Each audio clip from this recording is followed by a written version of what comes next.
Reno, just as bad. Okay, so yeah. I think we live in we need to live in a depressed town. Yeah. Where You're right. I mean, where the factories have closed. Yeah. Right? Yeah. So you gotta, you know, there's only one factory open. Gotta be one of them.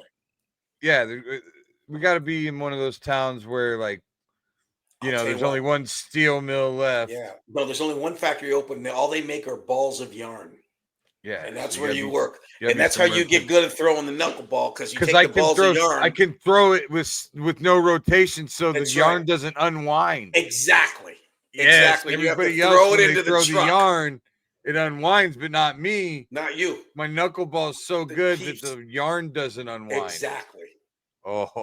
See, now we're getting fucking somewhere. good at this. We're good at this. We need a table. That's right. Yeah. Yeah. No shit, John. What are these names that John's just randomly saying? Fort Dodge, Marshalltown. They're all fucking depressing as shit. Yeah. That's where I went to college. Marshalltown. Kiev. That's where they're bombing there, right? Oh, that's where they're from. Yeah. That's where he's from. Jesus. Yeah. So Nokleton from Kiev. Yeah. So Nokleton lives in Bloomfield, also known as Bumfuck, Pennsylvania. Yarn ball. He works at the only factory still open, the ball of yarn factory. He's the best one there because he can actually throw the balls of yarn into the truck without them unraveling. How does he do it? He throws the knuckleball. That's right. And that's the click they make. Like, when he's in the championship game. Yeah. And he's like just not throwing like he used to. Yeah. Like some dude that used to be like his bully back in town. Mm-hmm. All of a sudden he's proud of him. Yeah. He's like in the stands and he just throws. And he gets up and he yells the one thing, and then he gives him. No, he throws he throws a ball of yarn up in the air. Yeah. And I see him in the crowd throwing the ball of yarn. Gather yourself together. That brings me back to my roots and remembering how I threw the knuckleball to begin with. Exactly. Oh yeah, the fucking yarn. The yarn. That's what. Like I never make the connection until that moment. Everybody else knows stupid. Yeah, exactly. Yeah. You're really slow. But in that moment, all of a sudden, it was the yarn. I had to throw a knuckleball. That's right. Yeah. With the yarn. Exactly. I didn't know I threw a knuckleball because it's squishy. It didn't stop, Yeah. Before that, I never threw a baseball in my life. Your arch enemy in the show, the person that you hate the worst that works at the factory is a cat. Because there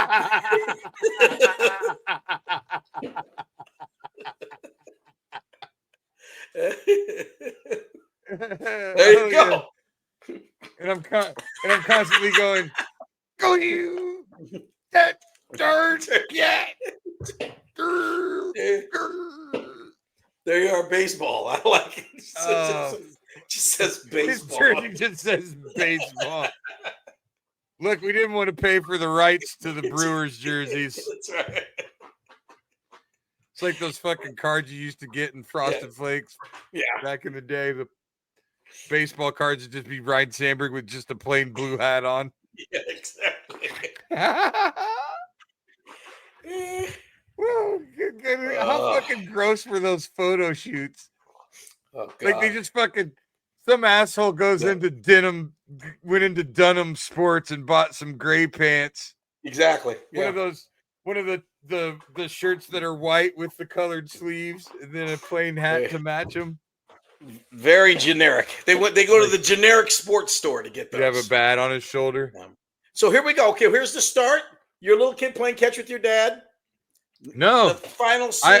We don't start with that. So we're not going to start. Work. So we're going to start right in the warehouse. Yeah, it's after work. We're in the bar. Nikki Knuckleton is in there. And what we do, it's a depressed community, so we're always bouncing shit off the wall about what we can do to get us out of there. What our big get rich. So we hang at the one bar next to the one yarn ball store that you work at the factory. And that's where you go over there. Is that where we meet Selma Hayek? Is that all the yarn manufacturers? Selma is the bartender. She's the bartender there. Yeah. She's my Okay. girl. Yeah. And you keep on telling about your dreams. I got dreams to get out of this one like barn, because 1 yard ball. I'm still there when everybody else leaves, and I'm Yeah. sitting there. I'm telling you, man, Selma. Yeah. I love you. I'm gonna get you out of here. You shouldn't have to pour drinks anymore. You're too beautiful to pour drinks. Now, is there a guy that is trying to win her over to another fella, and he maybe he works at another store, another factory where they make, like, I don't know, maybe silk or something nicer than balls of yarn. He's so there's a rival at the silk factory? Yes. Yeah, so, well, he's in another factory that makes something a little better than balls of yarn. Right. Oh.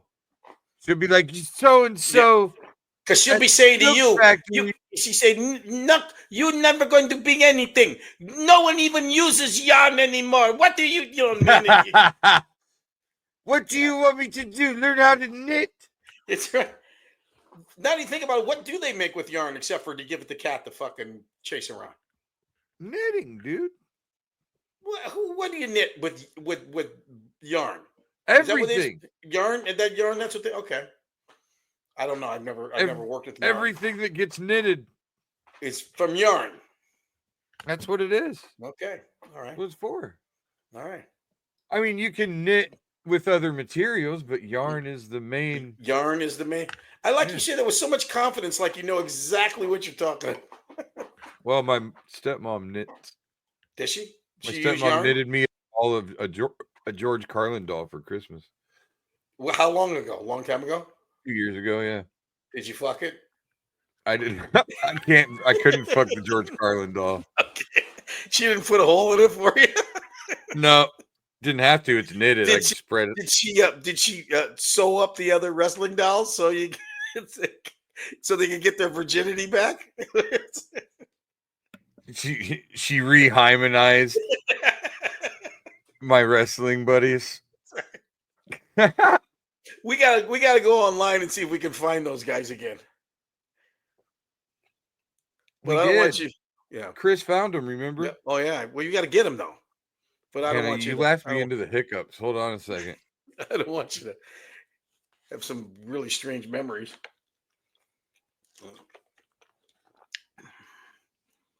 There you go.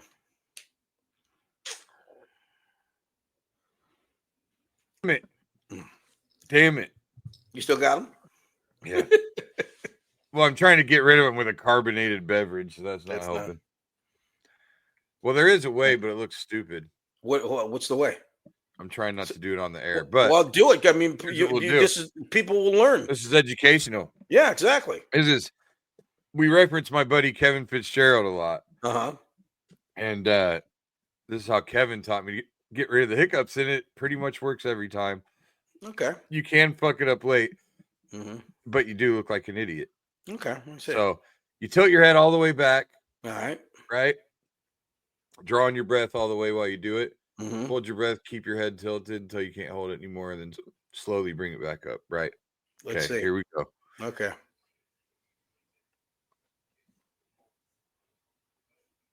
Oh my God. Somebody turning in right now. What are we watching?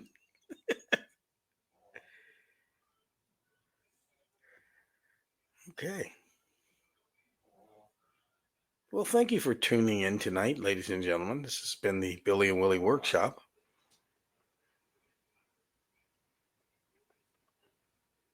Gone. Seriously? Yeah. So you tilt your head back and hold your breath. It's a fucking miracle.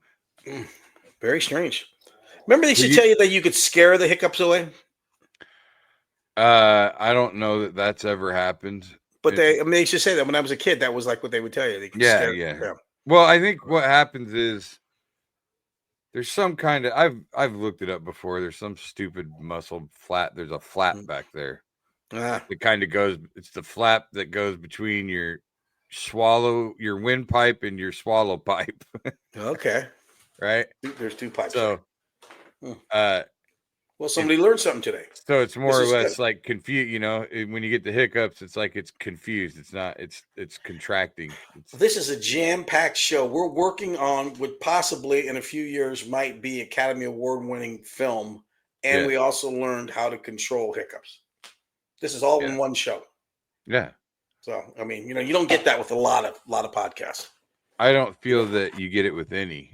You really I think don't. that's why we are the #1 podcast in. We're the #1 podcast on Southwest 36th Street. Yeah, on 8th Street and 36th Street. Yeah, exactly. That's why we're #1. I don't even know that for a fact. That my neighbor could have a podcast right now with 2 people. That's just fucking banging numbers. That's right. My neighbor's Adam Carolla. So I mean, but see, here's the deal. So we're all in the bar, and, with our get rich schemes. Yeah. And different guys, they're all busting each other's balls about each other's fucking deals, like, hey, remember your fucking food truck? Yeah. Can't believe you thought you could drive around selling peanut butter sandwiches, you fucking idiot. Yeah. Yeah. I didn't know you had to keep the peanut butter in a safe place or something like that. Yeah, I gotcha. Because that's what it'll be. It'll be, hey, what about the time you said you were going to juggle chainsaws or whatever, and then you go, fuck you. What about the time you said you were going to sell your sister's underwear on eBay? I did. But then you kept throwing up. Rather belts. John Burns, auto asphyxiation. John Burns is going with auto asphyxiation. Oh, I plan on going that way, John. I don't know if you knew that.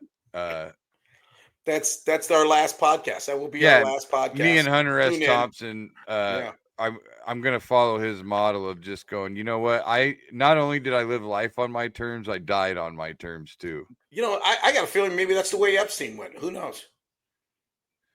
We don't know. Yeah, he was like, just bring me one last picture of a 13-year-old. That's right. Yeah.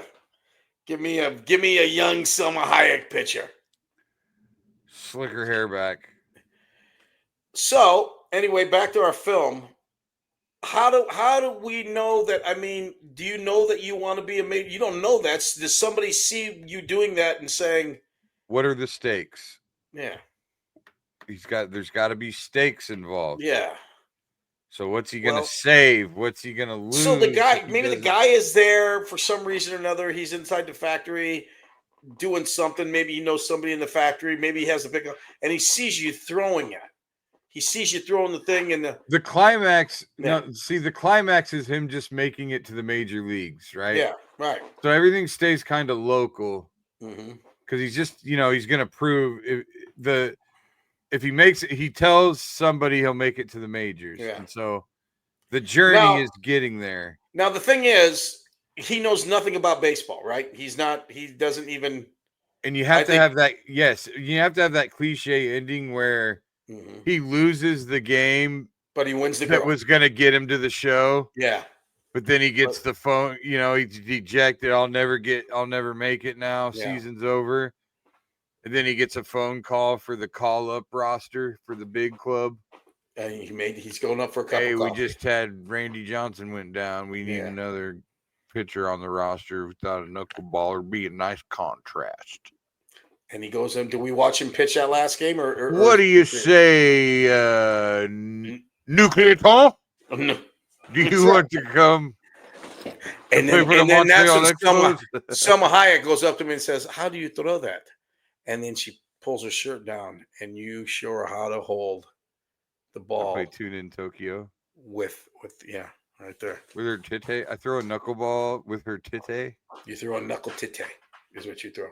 Knuckle tits. Yeah, called the knit. That could be a good porn. Mm-hmm. Well, you know what? Who says we only got to make one movie? You know what I mean? We make.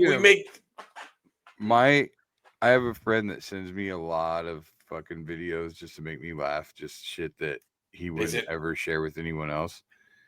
Aren't you scared anymore that somebody's gonna like fucking take your dude? Phone he sent me like 3 clips of gay porn. Oh God! Of not the porn, like not them fucking, yeah, but like the dudes having the conversations, Oh yeah.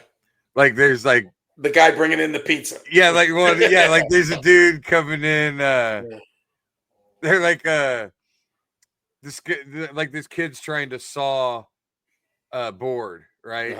And so he's like, it's and he's, he can't quiet, and then fucking guy that's like looks like a buff Freddie Mercury comes over. Hey.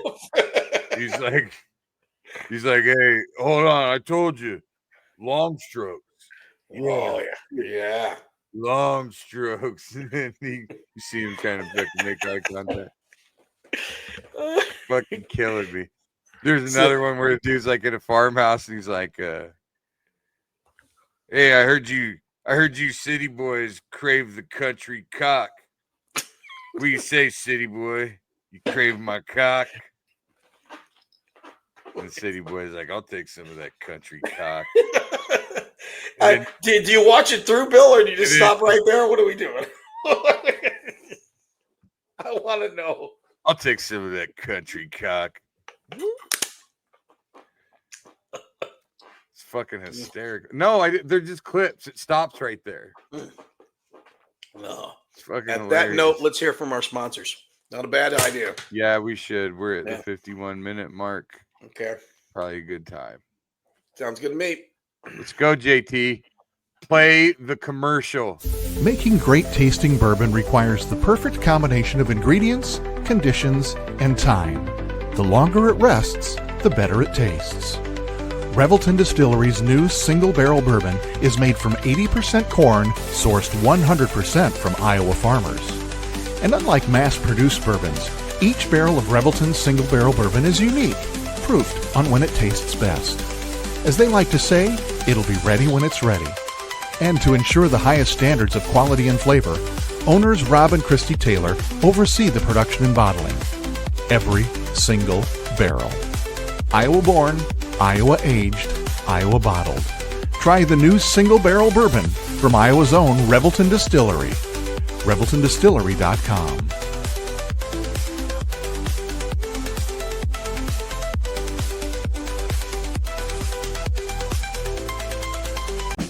In 2023, a crack Green Beret named Dan Douglas retired his military command and promptly escaped to a full-time career in real estate.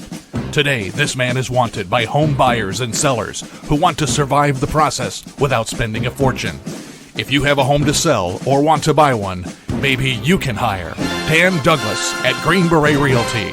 You can find him at greenberetrealty.com. greenberetrealty.com.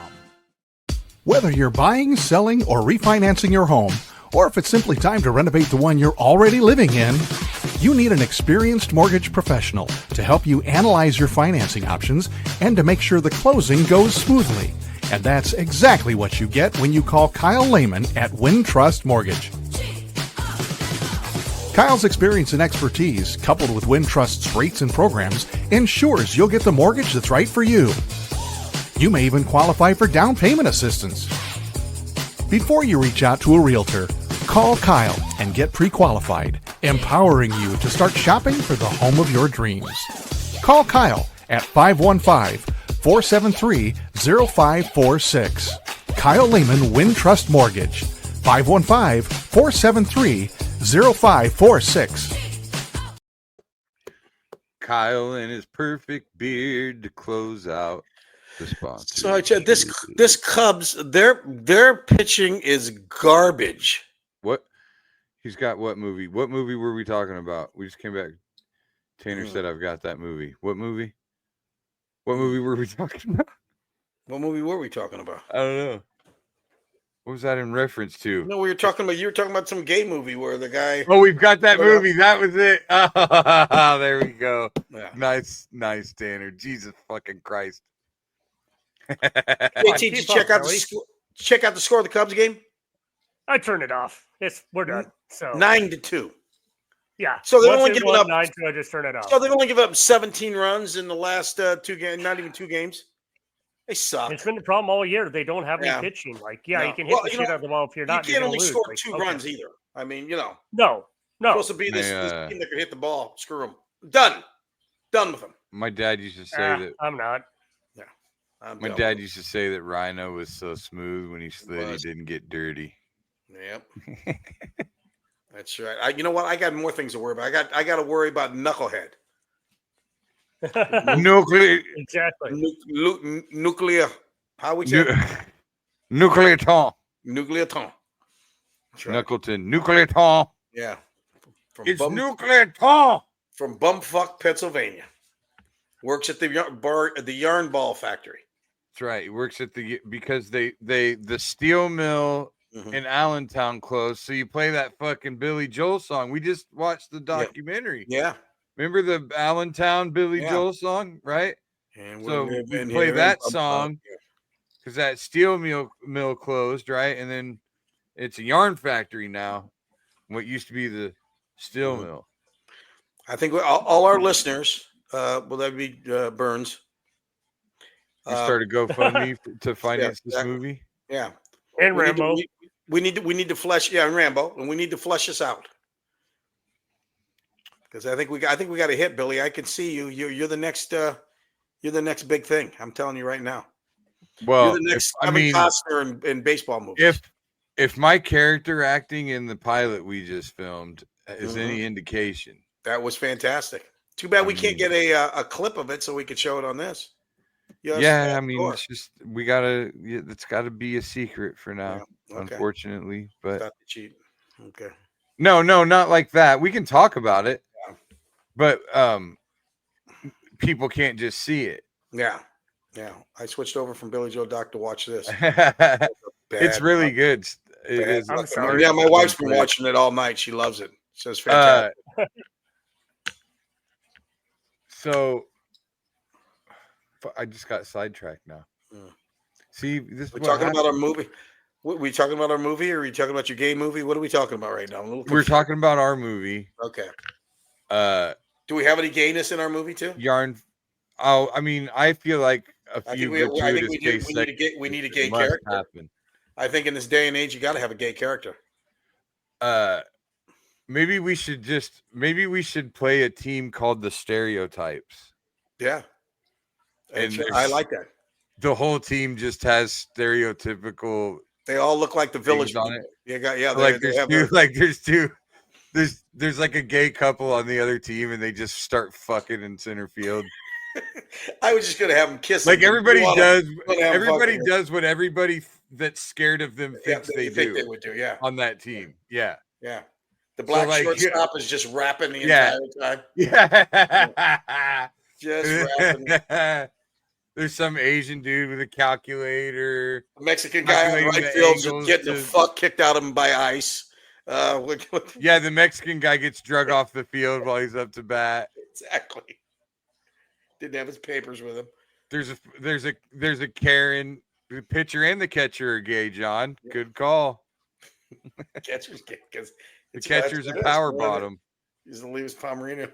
Yes. I had 2 Pomeranians. Willie, did you take them bowling? Ass dogs.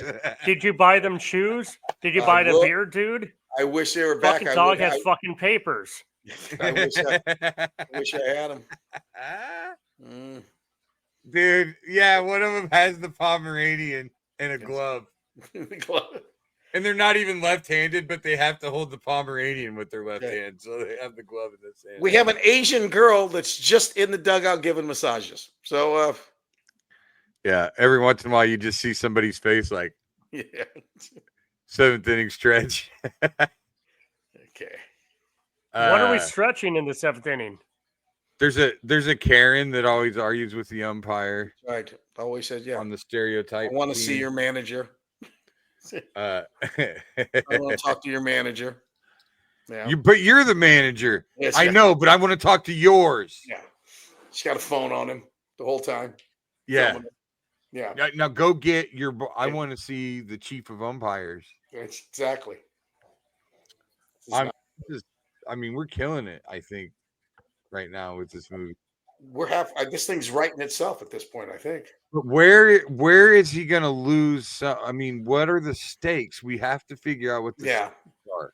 Yeah, because let's see. Well, I would be the stakes is Well, where does he live in town? Does he, I mean, does he taking care of anybody? Is he taking care of a mom, or does he have? How about does he have the the half retarded brother? What's he got going on? I mean, does he have something like that he has? The bar's gonna close. The bar's gonna close.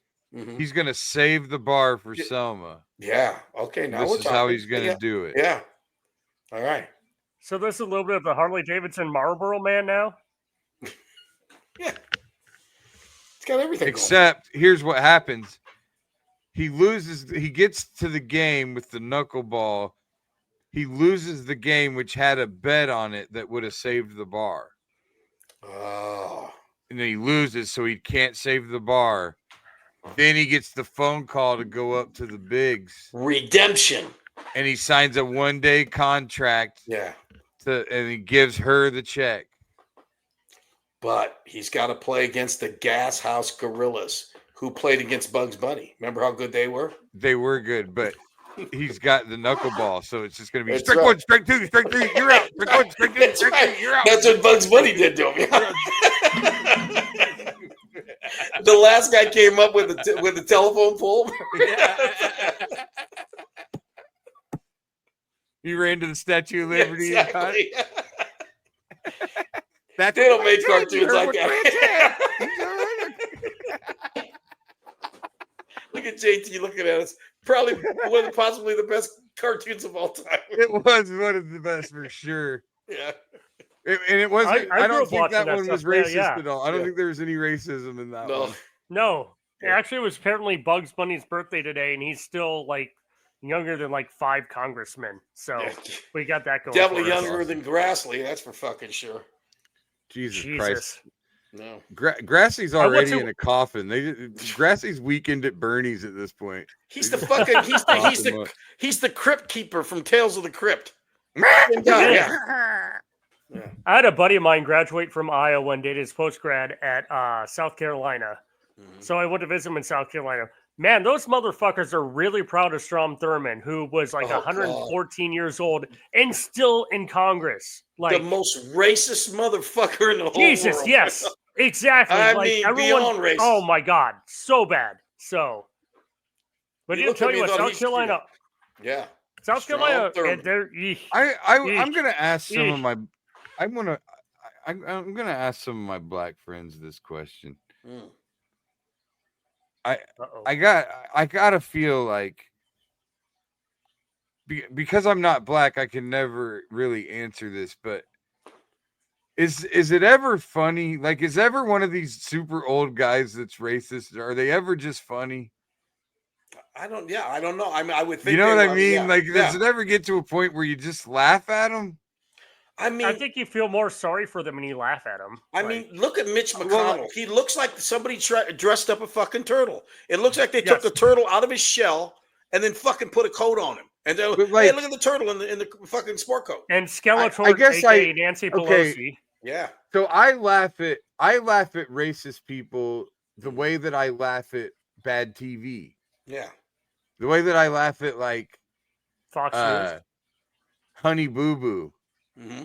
Yeah. You know, like the way that I see some train wreck on TV where everybody's so fucking stupid, it's hilarious. They are. I mean, you look at government nowadays. I mean, you look at that Marjorie Taylor Greene, and I mean, it's just it's fucking insane how you look at them and go, oh my God. I mean, just who was the kid that did the joke about her?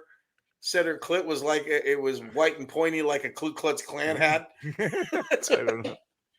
That's so fucked up. Yeah. I'm just saying, I'm not even talking about on that level. Yeah. I'm not talking about anything that's comparable. I'm just saying that the way that I laugh at like Jerry Springer. Yeah. Right? Yeah. Like the way you would laugh at a guy on Maury Povich, it's like that lie detector test is a lie. Yeah. Like that guy, right? Yeah. Yeah. When I hear a super racist old man talk, I laugh like I laugh at that Jerry Springer guy. Yeah, because you can't believe it's for real. And I wonder if any black people feel that way. If it's just funny to them at some point. Like, well, geez. Yeah, but black people. But I feel like maybe it could never be funny to them. Oh no, I think it's funny to them, but I mean, they have their stereotypical too. I mean, how many times you've met that real old black guy that's a pimp? That's a real pimp. You know what I mean? Yeah. There's a guy that goes to Carl's place all the time. That's an actual fucking pimp. Like, yeah, I mean, never talked to the guy. We've been there a few times. Like, yeah, actual pimp. Yeah, 100%. Yeah. Is his name Dom Magic Wand? Something like that, yeah. Does he come in? I have no idea what his name is, but like Scotty, the bartender, shout out Scott, he's an awesome dude. Shout out Pearl. Like he's like, no, that dude's an action. I'm like, oh, okay. Never talked to the guy. So like, does he, have a wide variety of bitches? Never just have one or two bitches. I think I think the pimp games. As here's the thing, I bet it would be. I bet you would make way more money pimping dudes than chicks. I bet if there was, but see, that's the thing. It's like gay, like a lot of dudes that would be in prostitution could probably kind of handle themselves. Obviously, a little, they might not need pimp. Billy, I think the point you're making is that we don't know. Is I think a lot more people are down low than you think. You know what I mean? I think there's a lot more gayness out there. Meaning more than in more than one way. Well, I mean, I'm just saying. I mean, I think a lot more people are. That's what I'm saying. They pay big money to discreetly fuck a dude somewhere. Yeah, exactly. Yeah, that's funny. You guys mentioned this. Your Strom Thurmans, for example. That's the kind of shit they'll do. Who's the other guy? It's funny you guys mentioned this. I mentioned last time I was on the podcast with the. Yeah. Sorry. Well, I just wondered if the dude ever comes in and says, like, hey, JT, I could give you the world, baby. That's not it. So I mentioned last time I was dating a girl that ran a taco shop that was Asian. And she a couple weeks after we started dating, she's like, yeah, by the way, I'm up for a Des Moines, whatever, young professionals bullshit where it was you had to bid on a date. So I had to bid on my own fucking girl I was dating. And the thing is, it was a guy who ended up getting outbid by a guy, and it was so uncomfortable. It was so bad for the guy. Like, the gay guy was nice, but like the guy was clearly straight and not into it at all. Yeah. But just like, that's like, like, I get it, but still, like, that's putting someone in an uncomfortable position if they're not on the same level. So you weren't man enough to pay enough, is what you're saying, and she hasn't talked to you since?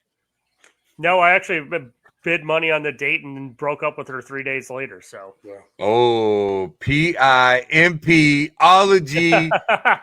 JT. No, not at all. Teaching it, preaching it. Although it needed back in comedy, that's the only time I ever got laid on the regular. So, poor fella. But no, speaking of that, I was going to pull up something from Reddit earlier. Normally do that. We'll do a quick one here, or we've got a couple things actually. I can pull up another one. All right, Reddit. They had a thread yesterday. What's better than sex? At my age, a lot of stuff. Food, wine. Well, it used to be. I mean, I can't smell or taste anymore, but it used to be food. Yep. What was the best meal you've ever had? Your mom. Or what's in all reality, yeah. I mean, my mother's pasticino was as good as anything got. But I mean, that's been 40 years. But a good steak anywhere. I mean, like, I go to this place in Vegas. It's called the Golden Steer. It's where the Rat Pack used to go all the time. It takes a lot to get a reservation. I go in there and I get a porterhouse, and it's just, out of this world. Medium well, medium rare. Oh no, medium rare, medium rare. If you eat a steak any other way, you shouldn't eat a steak. Go get a fucking hamburger. I go between medium and medium rare, just because I feel like people don't know the difference a lot of times. So I like a little pink inside. I don't want it to be cold in the middle. Now, JT, you're a young man, so is there anything better in sex as far as you're concerned, or no, at this point in your life? Honestly, a good meal. That's for me. It's like that, or honestly, also a really weird thing. Like, and I'm the one that's diabetic around here, and you finally get to do it. Like, you get that. Like, you really got to go in that. But I'd say like a really good meal. There's a bunch of local places that have really good food. Simon's is probably the best local. Oh, love Simon's. Yeah, I love Simon's. I grew up playing hockey with Simon. Where do you go for Italian food? To me, it's. Yeah, to me, I was there tonight. Get the Cavatelli. Cozy Cucina. Cozy Cucina is really good. I miss Zambetti's because Zambetti's had the best Cavatelli in town. I also Barada's. Yeah. Never been there, actually. Oh, Barada's is great on South Side. So also, got good meals like steak anymore. Like, I don't buy steak at a place because I can just do it myself a hell of a lot cheaper. Yeah, you good cook? I'm fine with just... I'll just do a sirloin, marinate the shit out of it, cook it really quick, and I'm good. Yeah. I would say also Cooper's on 5th in West Des Moines. Yeah, Cooper's. The short ribs are amazing. You know what? This town has great food. Man, you guys need to get some pussy. You know what this town really has? It's good that you wouldn't realize that they have great Thai food. Yeah, I'm not a Thai guy. I can't do spicy, but I've heard it's really good. Oh, yeah. Billy, what is it you make? You make good chili, right? I make What's good your chili. specialty? Yeah, probably chili. I make a really good sauce to dip sticky rice in. Yeah. A lot of my friends request a lot, and that's usually pretty hot. So what do you like in your chili? What kind of chili? Like, do you like the more red base? Do you like a whiter base? What do you like with your chili? Red, yeah. My chili's super spicy. Okay. Yeah, Billy, do you remember when the last time you made me chili? We were in Notre Dame. We were at South Bend. South Bend, yeah. And you made the chili. That was good. But that's not better than sex. What do you put in your chili? When you cooked it up, do you put? Well, if he can't get sex, it's penis. You put his penis in the chili, and then it's sex too. So it's got both. I'll tell you something strange that I do with my chili when I eat it is I put a peanut butter sandwich in it. You did that. I think you did that. Really? Yeah. Okay. Well, my wife puts chocolate. So yeah, that would work. When I was a kid. Yep. When I was a kid, when they would serve chili at school, they would serve it with a half a peanut butter sandwich, and then carrots and celery sticks, and I don't know. I think that was it. But anyway, me and a buddy of mine used to try to gross everybody out by mixing all the shit up on our food trays and eating it. And even if it was gross, we said it was good just to gross everybody out. And so we did that with the chili, and it was actually really good. I saw a guy the other day. I break it up in pieces and put it in there, and crackers and cheese. There was this Italian guy who was making a sandwich on sour TV. Cream? No, my wife put sour cream. But this Italian guy was making a sandwich on television, and he was putting all this salami, all this stuff on it, and he took one side of the bread and he put Nutella on it. You ever had Nutella? Yeah, I've heard this. I've never done it, but I've heard it. Yeah. I saw him do it, and it was kind of crazy, but he said it was good. I'm gonna have to give it a try. I gotta be honest. I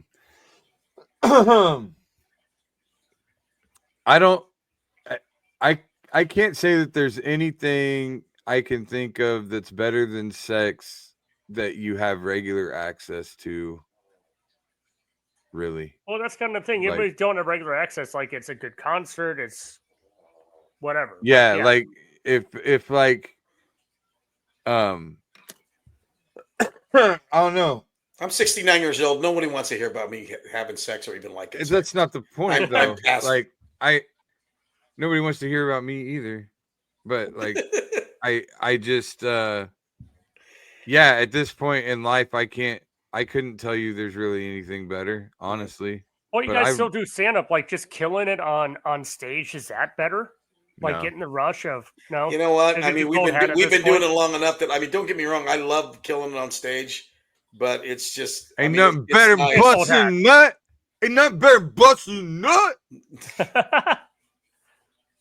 That's my rap name, but yeah, busting nut. I like it. Mama told me never stop until I bust a nut.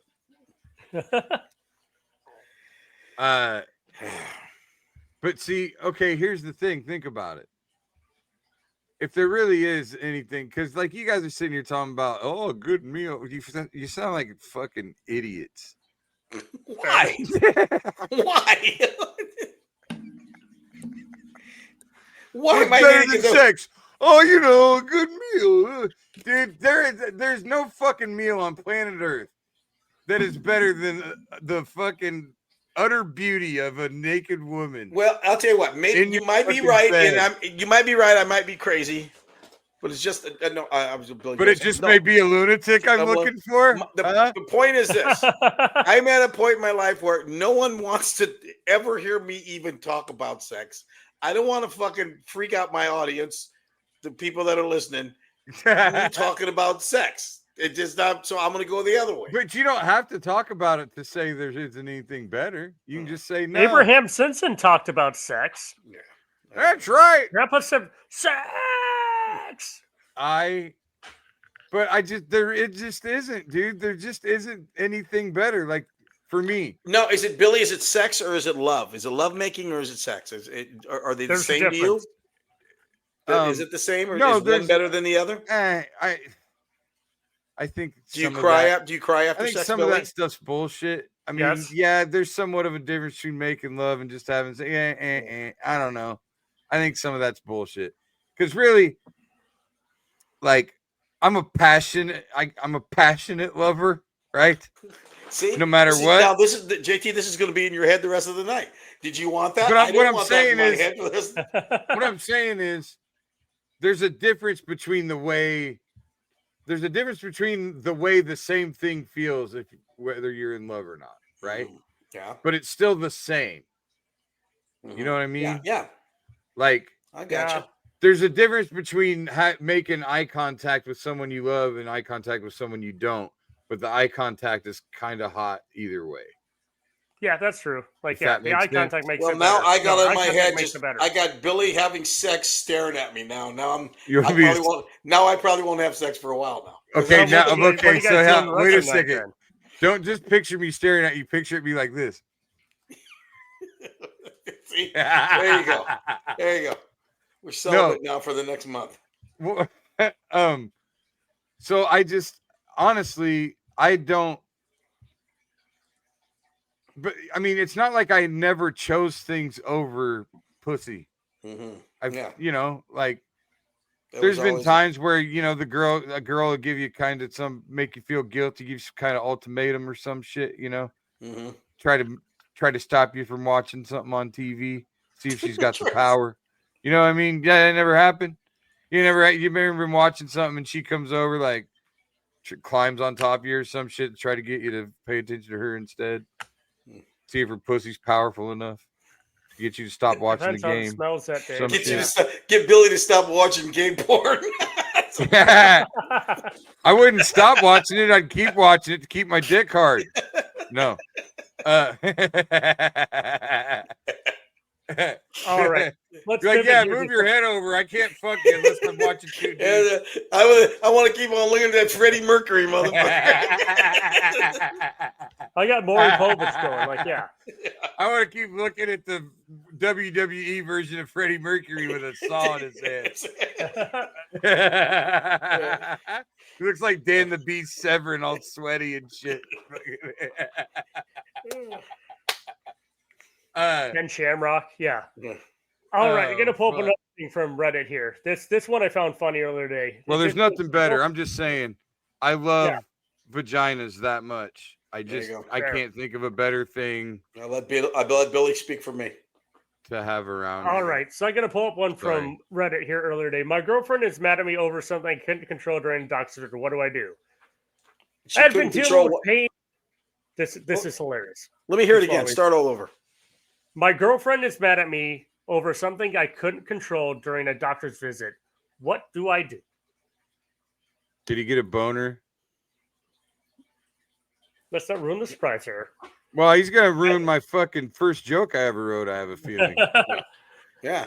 I had been dealing with pain while peeing, so I went to a urologist yesterday. My girlfriend wanted to come with me for support, so we went to the appointment together. During the physical examination, the doctor happened to be a woman, had to check my genitals, and it was the thing of mine that got hard halfway out of the blue. It was completely involuntary, not sexual at all, but I was nervous and I was really embarrassed. After the point, my girlfriend started acting distant. When I asked why, she said it was because she made her feel disrespected and she felt like it was cheating. I explained it was involuntary and had nothing to do with the attraction, but she's so cold and upset about it. I don't know how to fix it or explain to her. What do I do? You tell her she's a stupid fucking cunt and run. First of all, this guy, you know what? Doesn't matter what he does. Who in the hell brings? I wouldn't bring my wife, let alone a girlfriend, into a doctor's appointment. No, But that's just bizarre. But if he like went maybe as a kid you have a parent just for support. No, if Like this if is you're a really grown nervous ass about man something, with like, a girlfriend, if he went with her to a mammogram, yeah, and her nipple was hard because the room was cold, could he get mad at her because the male doctor made her nipple hard? I mean, what kind of doctor is this that lets a person? I mean, I could see if it was some dumbass. kind of procedure that was, but I mean, she's a hot topic. I can tell you that much. I'll be looking this up later on the internet. Yeah. She's a I mean, fucking it just, I mean, dumb usually shit. you go in and say, I'll be right out. If there's something comes up, a complication, maybe you should come in then. Yeah. But other than that, what are you doing in the room with them? That's just nuts. I know, you know what he's doing? They got problems to start with, okay? He's in the room letting the universe fucking tell him, send him a sign to get the fuck away from this girl. That's She's a fucking idiot. She's stupid as fuck. Get away from her. I have no idea of any girl I've ever dated in my life that if I went to a doctor's appointment, she said, "Can I come in there while?" That you got problems from the get go. They got problems. So my follow up question: has he ever gotten an unexpected boner in a situation like that? Billy, it's one of his first best joke I ever bits. wrote about getting a boner at the doctor's office. Mm-hmm. What was his name? His name was Dr. Bryant, and he was my doctor my whole life. Was it Chris Bryant? Does that make sense? Like, I think you should shut the fuck up and let me finish. Is what I think you should do. You're like a fucking stupid heckling goddamn audience member. Go ahead, Billy. Continue. No, you know what? I don't even want to do it anymore. I don't even want to. You know what? You know what? No, I've never had. That's never. No, but anyway, the punchline of the joke is, you know, I got the boner. He's looking up at me like, "What the fuck?" So I just started running my fingers through his hair. I was like, "Fuck it." There you go. Didn't know what else to do. Good night. Be here a week. I do. I will do that joke for nostalgic reasons on stage a lot. That's like the first joke I ever really wrote myself. Yeah. All right. So when was this for an open mic at Billy Joe's? When did you write this joke? Because you've been at it longer than, not as long as Willie, but you've been at it for a while, a little bit longer than I have. So we're going back 26 years. Yeah. So where was this for an open mic, I'm assuming? Mm-hmm. Well, I mean, I didn't write it for the. Well, it was the first joke I ever wrote in that.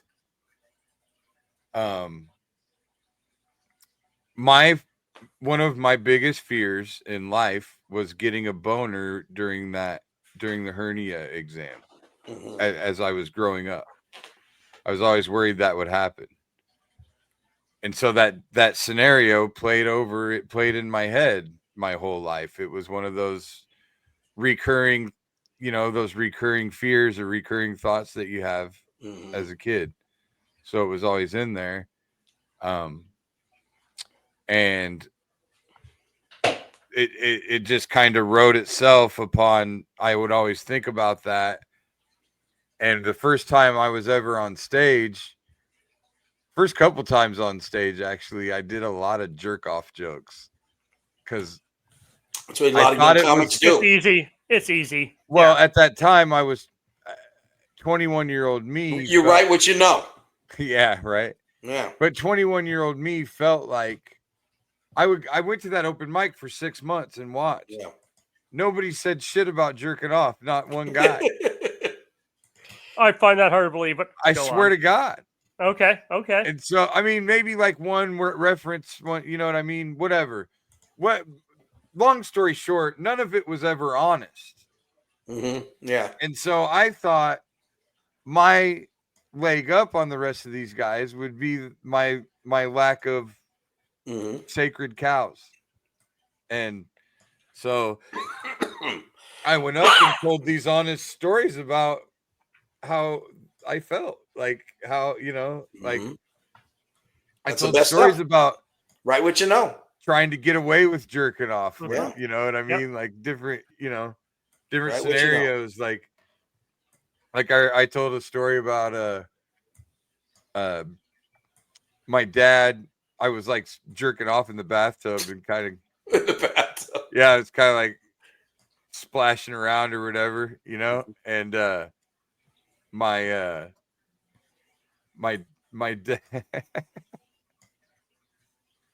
That's funny. What'd your dad do? My dad, I hear my dad go like, Billy, what are you doing? Or whatever, you know? Yeah, oh, yeah. And I'm like, nothing, you know, and I quit, right? Well, so the joke that I wrote though was I talked about how I would take toys with me to the bathtub up until even though I was like 17 years old. Toys. So when my dad would hear me, he'd be like, "What are you doing?" I'd be like, "I'm gonna get you, Skeletor." Act like I was playing with my He-Man guys. And you're fucking the Skeletor. Splashing around. So, you know, whatever. That was a joke that I had back in the day about playing with fucking He-Man at 17, 16, whatever. All right, Willie. What do you remember? Would you remember your first bit? What made you do it? Yeah, I used to. I mean, when I used to hang out with my buddies down at Columbus Park, we would tell stories back and forth. And this is back when I started in the early '80s. Freddie Prinze was real big. I don't know if you remember who Freddie Prinze was.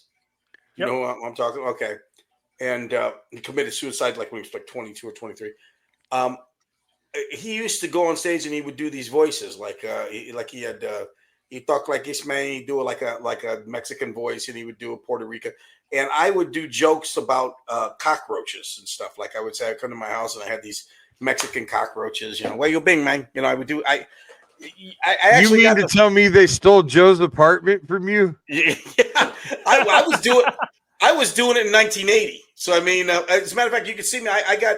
It's online. The first time I went on stage was at the Ingersoll Dinner Theater, 1980, January, and KCCI filmed it. And I did this whole bit about these Mexican cockroaches, and I talked about, and I used all these. I talked about black guys, and I used a black voice, and stuff that up until this year would be considered racist, and you shouldn't do it. But it was actually, most people first time on stage it doesn't do well. I actually murdered. So yeah, I did really. So I was well. basically I was just basically doing these voices and what hey, here's a Mexican cockroach, or this is. But yeah, you can go find the bit on YouTube. I did really well too my first time, and I'm glad because I wouldn't have probably done it again. I wouldn't have either. If I'd have bombed the first time, I wouldn't have got back up. I always respected those guys that kept going after they bombed. Yeah, I don't know what would make you keep doing it. I don't know, but God bless them. It always kills me when I'll pop into an open mic and somebody goes up with their 5 minutes and just talks about all the people in the room. Oh yeah, the other so and so was in here the other. It's nothing but inside jokes with each other. Yeah, they don't do any. Yeah. I'm like, this is how you're spending your stage time. Well, but they feel comfortable doing it because all that's in the room usually is 20. Well, that's all that anybody laughs. Nobody laughs at their material. Yeah, laugh at their. You're making insulting Joe. The guy that hosts. You just hope Mark Van Onen shows up and laughs to get everyone laughing. But yeah, that hasn't happened in 20 years. It's been a minute since I've been to one, so I need to get back into it. So one of these days. Come on, hang out. Me and Billy go and hang out with him. Yeah, absolutely. So Billy was going to get up the other night, and something happened. I don't know exactly, but we'll talk about it later. We'll talk about that in a couple of weeks. Okay. Or not, next week. Probably. We'll probably talk about. We don't have time tonight. No. So stay tuned. Pretty fucking crazy. Yeah, exactly. It's one of those this shit only happens to me type deals. Pretty much, yeah. I agree. All right, with that sounds like a good tease for next week. You guys want to end this stuff right here? And I don't know. Do you have anything else? Is there any more Reddit? Is there any more? Anything? I got nothing else. I think this seems like a good spot. So I'm gonna go check the end of the Cubs game and then go fucking yell on a pillow. So yep, and we got that script to write. So that's right. Let's work on Knuckleheads, everybody. Knuckleheads. I still got HInterland shit to do. Next week, I want everybody to bring something to the table. So also, if anybody is going to HInterland this weekend, you're I will be there with. Did you find a trailer, Billy? I still haven't found a trailer. Let that out there. You need a Still trailer. got to try to find a trailer or a little box Yeah. truck, cargo van, something. Gotcha. Yeah, because Hey, I you know gotta what? stand. I gotta stand at the motherfucking Hinterland because I'm all about multiple streams of income, motherfuckers. Billy, get a hold of Haggerty. He might have a Ooh, good call. Yeah, call him tomorrow or call him tonight. That's a good Tell call. him what you need. See what he maybe he What might be you able to need? help I you. need motherfucking trailers, son. Yeah, he might be able to help you. All right, Filled sounds with good. corn, son. Peace. All right, All right, later, y'all. guys. Later, See you next everybody. week. Night. Roll Tide. Just a mic and a dream. Now we ride this circuit, chasing that scene. Every heckle, every cheer, every silent stare made us sharper, made us bolder. We ain't going nowhere.